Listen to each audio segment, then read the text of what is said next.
সুপ্রিয় শিক্ষার্থী বন্ধুরা, তারুদ একাডেমির পক্ষ থেকে তোমাদেরকে স্বাগতম। তোমরা জানো যে আমাদের চ্যানেলে অ্যাসাইনমেন্টের যে প্রশ্নগুলো এবং সেই প্রশ্নের উত্তরগুলো দেওয়া হয়। আমাদের চ্যানেলে প্রথম অ্যাসাইনমেন্টের প্রশ্ন এবং প্রথম অ্যাসাইনমেন্টের যে উত্তরগুলো সেগুলো দেওয়া হয়েছে। আজকের ভিডিওতে আমরা দ্বিতীয় অ্যাসাইনমেন্টের উত্তরগুলো দেখব। যারা এখনও দ্বিতীয় অ্যাসাইনমেন্টের প্রশ্নগুলো পাওনি তারা ভিডিওর ডান কর্নারে আই বাটন আছে, আই বাটনে ক্লিক করলে সেই প্রশ্নগুলো পেয়ে যাবে। আজকের ভিডিওতে আমরা দ্বিতীয় অ্যাসাইনমেন্টগুলোর প্রশ্ন দেখব। তার আগে বলে রাখি, যারা আমার চ্যানেলটি এখন সাবস্ক্রাইব করেনি তারা অবশ্যই চ্যানেলটি সাবস্ক্রাইব করে দিবে। তোমরা জানো যে আমাদের চ্যানেল থেকে একটি অ্যাপস তৈরি করার কথা ছিল। অ্যাপসটি আমরা তৈরি করেছি, গুগল প্লে স্টোরে দিয়েছি, কিন্তু তারা এখন অ্যাপ্রুভ করেনি। অ্যাপ্রুভ করলে সবাই দেখতে পাবে। তার আগে যারা ইউজ করতে চাও তারা ভিডিও ডেসক্রিপশন বক্সে অ্যাপসের লিঙ্ক দেওয়া আছে, সেই লিঙ্ক থেকে তোমরা অ্যাপসটি ডাউনলোড করে নাও। আর যখন অ্যাপসে আপডেট চাইবে তখন আপডেট করে নেবে। অ্যাপসের মধ্যে তোমরা অ্যাসাইনমেন্টের প্রশ্ন এবং অ্যাসাইনমেন্টের সিলেবাসগুলো তোমরা পিডিএফ আকারে পেয়ে যাবে। এবং যারা চ্যানেল থেকে অ্যান্সারগুলো খুঁজে পেতে অসুবিধা হচ্ছে, ভিডিও খুঁজে পেতে অসুবিধা হচ্ছে, সেই তোমরা যখন অ্যাপসে যাবে তখন সেগুলো খুব সুন্দরভাবে সাজানো আছে। আশা করছি তোমরা অ্যাপস ডাউনলোড করবে। তো আজকের ভিডিওতে আমরা অ্যান্সারগুলো দেখবো। তার আগে বলে রাখি, কেউ কিন্তু অ্যান্সারগুলো হুবহু কপি করবে না। যদি কেউ কপি করতে চাও করতে পারো, তবে এর থেকে ধারণা নিয়ে একটু কম বেশি করতে পারো। অ্যাসাইনমেন্টগুলো খুবই গুরুত্বপূর্ণ প্রত্যেকটা ক্লাসের জন্যই, কারণ পরবর্তী ক্লাসে ওঠার জন্য তোমার অ্যাসাইনমেন্টগুলো দেখা হবে। বিশেষ করে অষ্টম শ্রেণীর শিক্ষার্থীদের তোমাদের অ্যাসাইনমেন্টগুলো কিন্তু বোর্ডে নেওয়া হবে। প্রতিটি বোর্ডে নিয়ে তোমাদের অ্যাসাইনমেন্টগুলো মূল্যায়ন করা হবে এবং তোমাদেরকে সার্টিফিকেট দেওয়া হবে। জেএসসি সার্টিফিকেট, যেটা আমাদের অ্যাসাইনমেন্টের অ্যান্সারগুলো এবং প্রশ্নগুলো এগুলো কিন্তু কারিগরি, তারপর হচ্ছে মাদ্রাসা এবং জেনারেল শাখা, প্রত্যেকটা শাখার স্টুডেন্টের জন্য। অনেকে বলে যাবে মাদ্রাসা শাখার অ্যান্সার দেন না কেন, মাদ্রাসা শাখার প্রশ্ন দেন না কেন, সবার প্রশ্ন কিন্তু আমরা দিচ্ছি। তো চলো আজকে ভিডিওতে আমরা অ্যান্সারগুলো দেখে নিই, কথা না বাড়াই। তো নবম শ্রেণীর সুপ্রিয় শিক্ষার্থী বন্ধুরা, তোমরা জানো আমাদের চ্যানেলে প্রথম অ্যাসাইনমেন্টের অ্যান্সারগুলো দেওয়া আছে। তারই ধারাবাহিকতা আছে দ্বিতীয় সপ্তাহের প্রথম বাংলাদেশ বিশ্ব পরিচয় প্রথম অ্যাসাইনমেন্টের অ্যান্সারগুলো দেখবো। এই বাংলাদেশ বিশ্ব পরিচয় হচ্ছে সায়েন্সের স্টুডেন্টের জন্য এবং বিজ্ঞান অ্যাসাইনমেন্টটা হচ্ছে আর্টস এবং কমার্সের স্টুডেন্টের জন্য। তোমরা সেগুলো দেখে নিবে। আমাদের চ্যানেলে সবগুলো ক্লাসেরই প্রত্যেকটা বিষয়ের যে অ্যাসাইনমেন্টগুলো দেওয়া হয় সেগুলোর অ্যান্সারও দেওয়া হবে এবং প্রশ্ন সবার আগে দিয়ে দেওয়া হয়। তো আমরা বাংলাদেশ বিশ্ব পরিচয় অ্যাসাইনমেন্টটির শিরোনাম হবে 1 নং অ্যাসাইনমেন্ট বাংলাদেশ ও বিশ্ব পরিচয়। আমি আবার বলছি, শিরোনাম হবে 1 নং অ্যাসাইনমেন্ট বাংলাদেশ ও বিশ্ব পরিচয়। তোমরা ভিডিও ডেসক্রিপশন বক্সে অ্যাপসের লিঙ্ক দেওয়া আছে, সেখান থেকে অ্যাপস ডাউনলোড করে নিতে পারো। এছাড়াও ভিডিও ডেসক্রিপশন বক্সে কভার পেজের লিঙ্ক দেওয়া আছে এবং নবম শ্রেণীর যে অ্যান্সারের প্লে লিস্টের লিঙ্কটা দেওয়া আছে। অ্যাসাইনমেন্ট প্রথম দ্বিতীয়তা থেকে প্রথম অধ্যায় থেকে যে প্রশ্নটি ছিল সেটি ছিল জাতীয়তাবাদের উন্মেষে ভাষা আন্দোলনের গুরুত্ব বিশ্লেষণ করো। দ্বিতীয় প্রশ্ন ছিল স্বাধীন বাংলাদেশ, স্বাধীনতার পর যুদ্ধবিধ্বস্ত বাংলাদেশ পুনর্গঠন প্রক্রিয়ার বর্ণনা দাও। প্রথম প্রশ্নের অ্যান্সার দেখবো জাতীয়তাবাদের উন্মেষে ভাষা আন্দোলনের গুরুত্ব। এটা লেখাটা একটু অস্পষ্ট দেখা দিতে পারে, তবে তোমাদেরকে আমি যেটা বলবো, তোমরা আমার ভয়েসটা শোনো। ভয়েসে আমরা অ্যান্সারটা লেখাগুলো ক্লিয়ারলি বলবো। তো তোমরা ভিডিওটি না টেনে সম্পূর্ণ দেখো এবং ভয়েসের প্রতি মনোযোগ রাখো। আমি খুব স্লো যাব, আমার কথার সাথে সাথে তোমরা লিখে নিতে পারবে। জাতীয়তাবাদের উন্মেষে ভাষা আন্দোলনের গুরুত্ব নিম্নে বিশ্লেষণ করা হলো। ভাষা কি হবে এ নিয়ে বিতর্ক আরও বহু আগে থেকেই শুরু হয়েছিল। মূলত পাকিস্তান সৃষ্টির আগে থেকে এই ভূখণ্ডে ভাষা নিয়ে সমস্যা তৈরি হয়েছিল। মূলত বাংলাদেশ সৃষ্টির অন্যতম একটি প্রধান ধাপ ছিল এই ভাষা আন্দোলন। যদি আমাদের জাতির জাতীয়তাবাদ বিষয়টি তুলে ধরা হয়, সেক্ষেত্রে প্রথমে ভাষা আন্দোলন তথা 1952 এর আন্দোলনটি মনে পড়বে। বাঙালি জাতীয়তাবাদের বিকাশে রাজনৈতিক আন্দোলনের ভূমিকা। 1952 সালের আন্দোলন প্রেক্ষাপট কি সেটা শোনো। পাকিস্তানের প্রায় 56% বাঙালি হওয়ার পরেও অর্থনৈতিক, সামাজিক, রাজনীতিক সকল ক্ষেত্রে পশ্চিমের কাছে পূর্বের বঞ্চনার শিকার হতে হয়।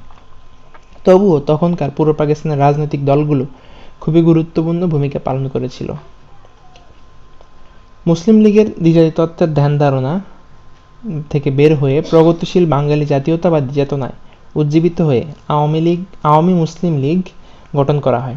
1949 সালের 23 জুন ঢাকার রোজ গার্ডেনে একটি সম্মেলনের মাধ্যমে পূর্ব পাকিস্তান আওয়ামী মুসলিম লীগ গঠন করা হয়। এর প্রতিষ্ঠাকালীন সভাপতির দায়িত্ব গ্রহণ করেছিলেন মাওলানা আব্দুল হামিদ খান ভাসানী। সাধারণ সম্পাদক ছিলেন টাঙ্গাইলের শামসুল হক, যুগ্ম সম্পাদক ছিলেন বঙ্গবন্ধু শেখ মুজিবুর রহমান। দলটি পুরোপুরি বাঙালির স্বার্থ সংশ্লিষ্ট ব্যাপারে কাজ করতে শুরু করল। ভূমি বণ্টন, রাষ্ট্রভাষার মর্যাদা দান, পাট ও চা জাতীয়করণ সহ নানা ধরনের দাবি তারা তুলে ধরল। এক কথায় বাঙালি ভাষা আন্দোলন হতে শুরু করে তারা যাবতীয় বিষয় তুলে ধরল।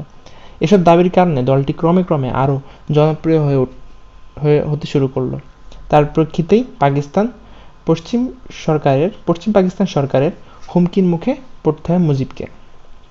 পাকিস্তান সরকার বাংলার ও নিজেদের ভাষার প্রতি দলটিকেও রক্ষা দেয়নি। আবার তাকে 1949 সালে কারাগারে পাঠানো হয়। কারাগারে বসেই তিনি ভাষার দাবিসহ রাজনৈতিক আন্দোলন সংগ্রামে নেতৃত্ব দিতে থাকেন। তাকে তখন প্রায় 4 বছর বন্দিজীবন কাটাতে হয়। যুক্তফ্রন্টের ভূমিকা ভাষা আন্দোলনের প্রেক্ষাপটে। যুক্তফ্রন্ট গঠনের মূল উদ্যোগ ছিল আওয়ামী লীগের, তবে ভাষা আন্দোলনের প্রেক্ষাপটের তেমন ভূমিকাই ছিল না। তবে এটি গঠিত হয়েছিল ভাষা আন্দোলনের স্বেচ্ছার গুরুত্বপূর্ণ ব্যক্তিবর্গের মাধ্যমে। এটি গঠিত হয়েছিল এটা হবে সোচ্চার, এখানে পয়েন্ট একটু বলে হয়েছে, সোচ্চার হবে। এই হাতে লেখা, তো আমরা হাতের লেখা থেকে আমরা ছবি উঠিয়ে তারপর তোমাদের ভিডিওটা করে দিচ্ছি। তাই একটু ক্লিয়ার না হলে তোমরা ভয়েসটা শুনে নাও, তাহলে ক্লিয়ার শুনতে পাবে। আর ভিডিওগুলো আমাদের চ্যানেলে অন্যান্য সাবজেক্টের অ্যাসাইনমেন্টের অ্যান্সারগুলো দেওয়া যায়, তোমরা সেগুলো দেখো এবং তোমাদের বন্ধুদের মাঝে বেশি বেশি শেয়ার করে দাও, যাতে তারাও জানতে পারে। এটি গঠিত হয়েছিল 1954 সালে। মাত্র 56 দিন ক্ষমতায় ছিল জাতীয়তাবাদের উন্মেষ। নিজস্ব জাতিসত্তার প্রতি মানুষের যে টান বা মোহ, তা মূলত প্রকাশ ঘটেছিল ভাষা আন্দোলনের মাধ্যমে। বাঙালি হিসেবে তার নিজের আত্মপরিচয়, শিক্ষা, অর্থনীতি গড়ে তোলার চেষ্টা করে। এভাবেই ভাষা আন্দোলনের দ্বারা মানুষের জাতীয়তাবাদ জাগ্রত হয়। তারপরে পরবর্তী প্রশ্নটি ছিল স্বাধীনতার পর, ছিল দ্বিতীয় অধ্যায় স্বাধীন বাংলাদেশ থেকে। স্বাধীনতার পর যুদ্ধবিধ্বস্ত বাংলাদেশ পুনর্গঠন প্রক্রিয়ার বর্ণনা দাও। তোমরা যারা আমার চ্যানেলটি এখন সাবস্ক্রাইব করোনি তারা অবশ্যই চ্যানেলটি সাবস্ক্রাইব করে দাও, আর যারা অলরেডি সাবস্ক্রাইব করছো তাদেরকে অসংখ্য ধন্যবাদ। স্বাধীনতার পর যুদ্ধবিধ্বস্ত বাংলাদেশের পুনর্গঠন প্রক্রিয়া বর্ণনা দেওয়া হলো। বাংলাদেশের স্বাধীনতার পেছনে রয়েছে লক্ষ লক্ষ মানুষের রক্ত, ঘাম, পরিশ্রম। 16 ডিসেম্বর বাংলাদেশ তার স্বাধীনতা লাভ করে, মানুষ তার পরাধীনতা থেকে মুক্তি পায়। তবে এক্ষেত্রে বাংলাদেশের স্বাধীনতার স্থপতি বঙ্গবন্ধুর অবদান ছিল খুবই গুরুত্বপূর্ণ। তার অবদান ছিল বাংলাদেশের জন্য অপরিসীম। 7 কোটি মানুষের খাদ্য, চিকিৎসা, বাসস্থান এবং নিরাপত্তা প্রদান করা ছিল সরকারের জন্য একটি বড় চ্যালেঞ্জ। বাংলাদেশ ছিল না সামরিক বিমান, সামরিক জাহাজ। বাংলাদেশের কোষাগার ছিল অর্থশূন্য। তবে জাতির পিতা এই কঠিন চ্যালেঞ্জ খুব সাহসের সাথে সামাল দেন। সদ্য বাংলাদেশের অর্জনসমূহ এবং বঙ্গবন্ধু যুদ্ধবিধ্বস্ত দেশ গঠনে তার ভূমিকা নিচে বর্ণিত হলো। সংবিধান 1 নং। তার আগে আমরা বলে রাখি, যারা আমার চ্যানেলটি এখন সাবস্ক্রাইব করেন তারা অবশ্যই সাবস্ক্রাইব করে দিবে এবং সাবস্ক্রাইব করার পর নোটিফিকেশন আইকনটি অন করে দিবে। যারা অলরেডি সাবস্ক্রাইব করছে তাদেরকে অসংখ্য ধন্যবাদ। আমাদের চ্যানেলের যে অ্যাপসটির কথা বলা হচ্ছিল, সেই অ্যাপসটি ভিডিও ডিসক্রিপশন বক্সে লিঙ্ক দেওয়া আছে, সেখান থেকে তোমরা ডাউনলোড করে নিতে পারো। এবং তোমার যে কভার পেজের পিডিএফ ফাইলও ভিডিও ডিসক্রিপশন বক্সে দেওয়া হবে, তোমরা সেখান থেকে ডাউনলোড করে নিতে পারো। আচ্ছা, সংবিধান 1972 সালে 11 জানুয়ারি জাতির পিতা বঙ্গবন্ধু অস্থায়ী সংবিধান আদেশ জারি করেন। 10 এপ্রিল গণপরিষদের 35 সদস্য নিয়ে সংবিধান প্রণয়ন কমিটি গঠিত হয়। 12 অক্টোবর খসড়া প্রদান এবং 16 ডিসেম্বর তা বলবৎ হয়। 2 শিক্ষা। পাকিস্তানি আমলে শিক্ষাকাল খুব অল্প পরিমাণে শিক্ষকরা খুব অল্প পরিমাণ বেতন পেতেন, যা ছিল যৎসামান্য। তিনি তাদের বেতন ভাতা বৃদ্ধি সহ নানা সুযোগ সুবিধার ব্যবস্থা করলেন। 38,000 প্রাথমিক বিদ্যালয়কে জাতীয়করণ করেন, শিক্ষা ব্যবস্থাও উন্নতি করেন। তারপর হচ্ছে শিক্ষা কমিশন গঠন।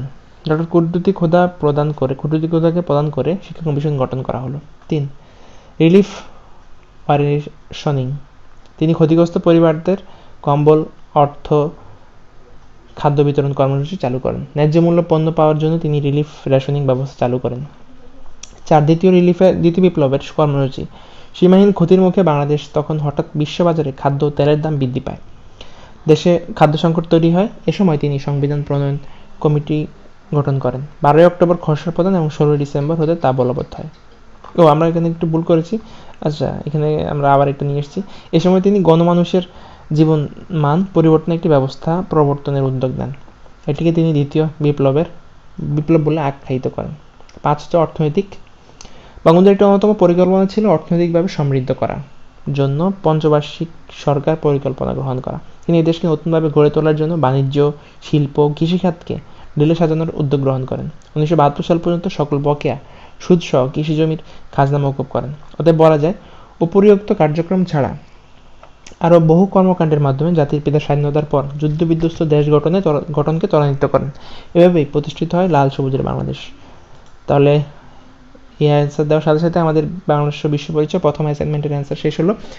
এবং আমাদের চ্যানেলে নবম শ্রেণীর যতগুলো বিষয় আছে সবগুলো বিষয়েরই যে অ্যাসাইনমেন্টগুলো দেওয়া হয় প্রতি সপ্তাহে 3টি করে, প্রত্যেকটি অ্যান্সারই দেওয়া আছে, তোমরা সেগুলো দেখে নিবে। এবং বাকি যে ক্লাসগুলো ষষ্ঠ, সপ্তম, অষ্টম শ্রেণীর সেগুলোর অ্যান্সারও দেওয়া আছে এবং প্রশ্নগুলো দেওয়া আছে, তোমরা যদি দরকার হয় সেগুলো দেখে নিতে পারো। আমাদের অ্যাপসে তোমাদের প্রশ্নগুলোর পিডিএফ লিঙ্ক পেয়ে যাবে, তো অ্যাপসে তোমরা সবাই ডাউনলোড করে নিবে আশা করা যায়। এবং খুব সাজানো গোছানো অ্যাপসটি, তোমাদের আশা করি ভালো লাগবে। আজকের মতো এখানেই, ধন্যবাদ সবাইকে ভিডিওটি দেখার জন্য, এবং বেশি বেশি তোমার বন্ধুদের মাঝে শেয়ার করো যাতে তারা একটু হলেও উপকার পেয়ে থাকে। এবং তোমরা যদি একটু উপকার পেয়ে থাকো তাহলে তোমাদের বন্ধুদেরকে শেয়ার করো যাতে তারা জানতে পারে, এবং তাদেরকে জানিয়ে তালুকদার একাডেমিতে তোমাদের অ্যাসাইনমেন্ট অ্যান্সারগুলো দেওয়া আছে। ধন্যবাদ সবাইকে।